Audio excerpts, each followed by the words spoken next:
कैसे अपने आप को जला दिया, कुछ नहीं। प्रकृति सिखाती है बहुत कुछ। हमारी आंखों के सामने बहुत कुछ हो रहा है, हमारी आंखों के सामने बहुत कुछ घटित हो रहा है, हम अनभिज्ञ हैं, हमको समझ ही नहीं आ रहा कि प्रकृति रोज सिखा रही है कि जलना तो पड़ेगा। और देखो कहानी इसकी, ये बर्ड किंगडम का राजा है, ईगल।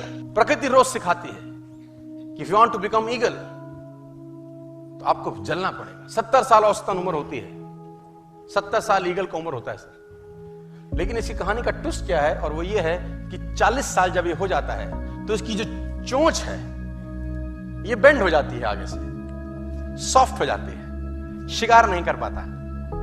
When he reach 40, इसकी चोंच बेंड हो जाती है, सॉफ्ट हो जाती है, शिकार कर करके शिकार नहीं कर पाता। इसके जो पंख हैं जिससे उड़ता है वो इतने भारी हो जाते हैं कि वो छाती से चिपक जाते हैं, इतने भारी हो जाते हैं कि छाती से चिपक जाते हैं, इसको उड़ने में तकलीफ होती है। इसके जो पैर हैं जिससे झपटा मारता है वो नाखून टेढ़े हो जाते हैं, कर करके 40 साल।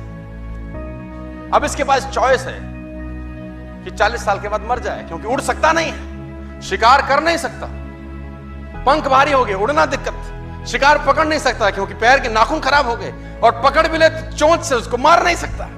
अब इसके पास चॉइस है 40 साल में क्या वो मर जाए। लेकिन मैं आपको बताना चाहूंगा, प्रकृति सिखाती है कि ईगल ऐसा नहीं करता। 40 साल की उम्र में ईगल अपने एरिया की सबसे ऊंची चोटी पर चला जाता है, और जो चोंच है उसको सामने वाले पत्थर पे मारना चालू करता है। जब चोंच पत्थर पे मारी जाती है तो पीड़ा होती होगी, और वो पीड़ा सहता है, मार मार के पत्थर पे मार के खून निकलता है, लहूलुहान हो जाता है, दर्द से मर रहा होता है, लेकिन मारता रहता है और चोंच को तोड़ देता है। इसलिए तोड़ता है कि प्रकृति नहीं देगी, लेकिन वो जो तोड़ने का प्रोसेस है वो पीड़ादायक है।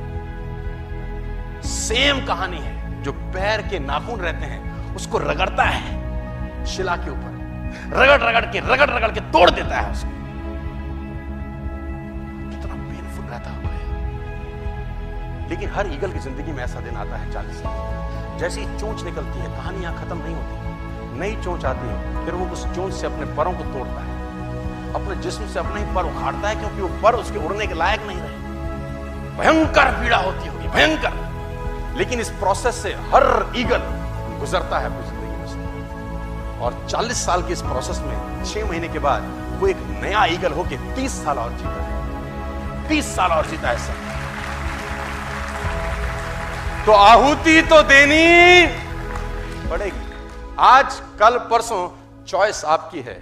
मैं फिर कहता हूं, आज कंफर्टेबल हो जाएंगे तो जिंदगी अनकंफर्टेबल होगी, आज अनकंफर्टेबल हो जाएंगे तो जिंदगी कंफर्टेबल।